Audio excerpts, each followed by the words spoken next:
you a different era of history to research. And the question is, what impact did your era have on the modern world?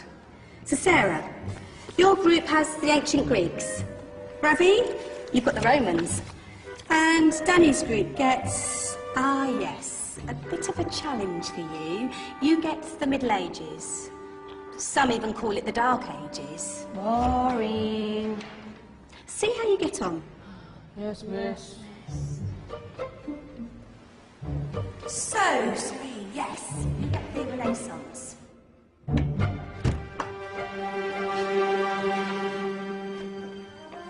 Is that the librarian?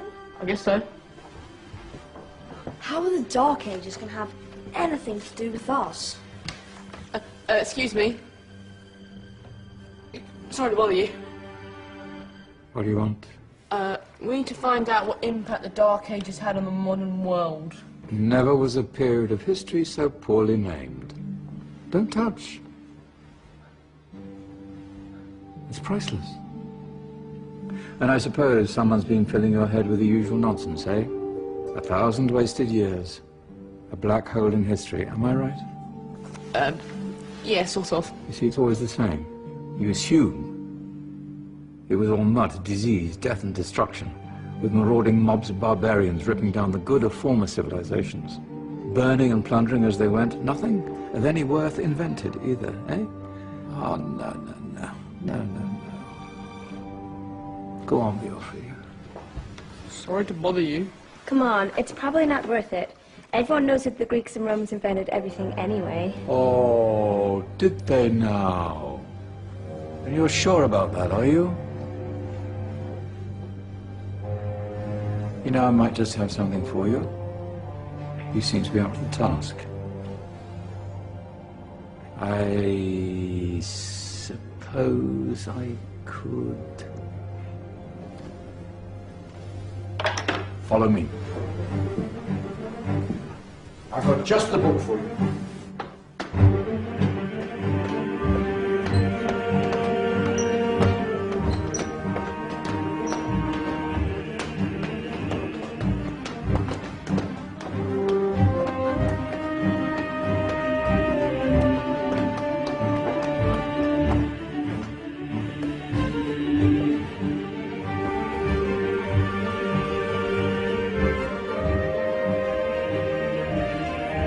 Where are we going? I don't know. Ask him. Excuse me, where are we going? From darkness into light, my young friend. From ocean onto land, there are things you should know. Oh, yes, indeed. Yes, indeed.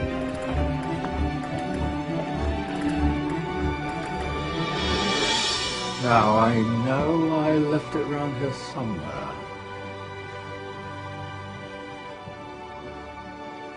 Ah, here it is. Now, take a look. If you dare.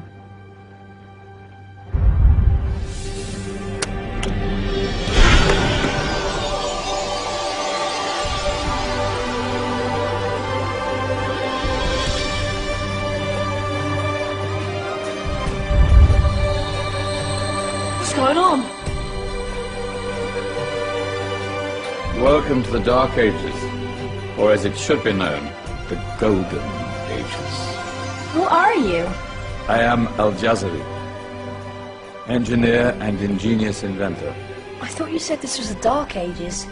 It doesn't look very dark.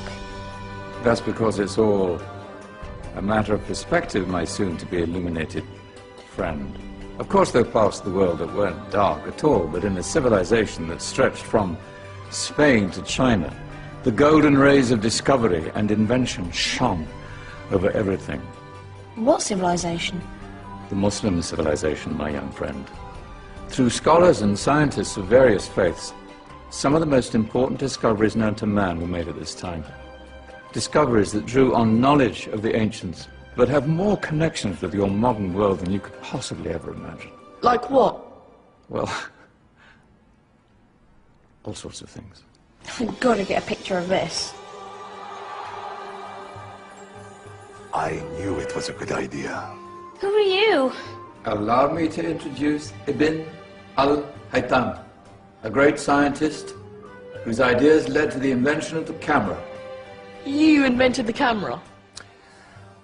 I laid the foundations for modern cameras by explaining how our eyes work. I found a way of projecting an image onto another surface through a small hole in a dark room, later called camera obscura. Think of all the things that evolved from this discovery. Cameras, cinema, all share the same principle. Cool.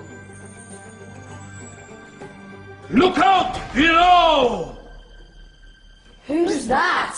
That's my good friend, Abbas ibn Farnas, who gazed up to the heavens, passionate in his belief that man could fly.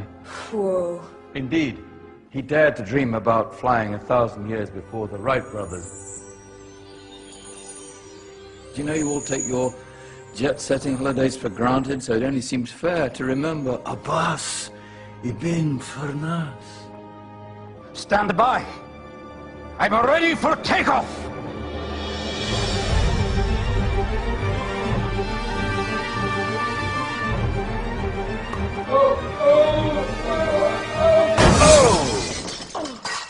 You did forget one thing, though. A tail, useful for landing. Ah, my back. Is there a doctor in the house?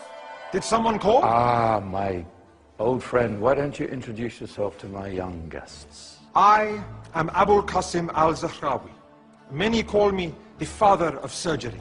Did you actually do surgery back then? Of course we did. In fact, many of the surgical tools that I invented are still used in your modern hospitals. Excuse me, a patient needs my attention. Scalpel? I think I may need some stitches. In that case, I'll use catgut. Catgut? From the gut of animals. Perfect for stitching up internal wounds. Your surgeons are still using it today. Sorry, mustache.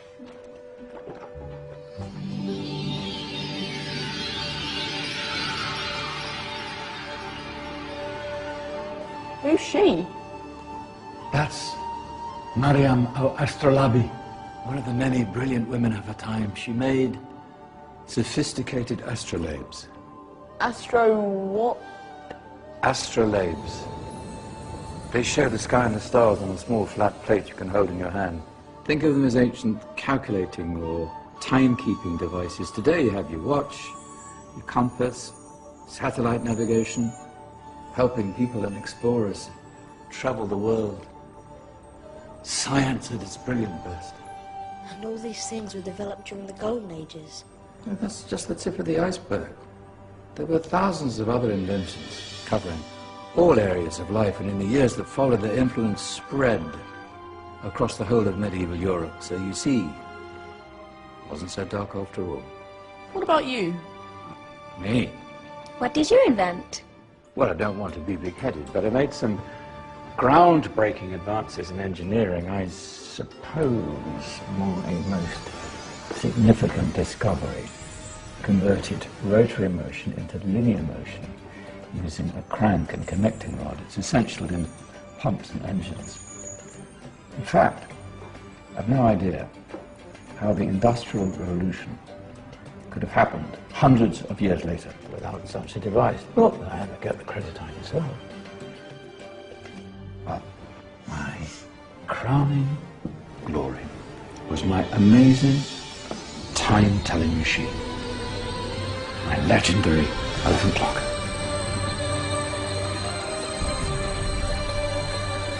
It's a clock. Yes.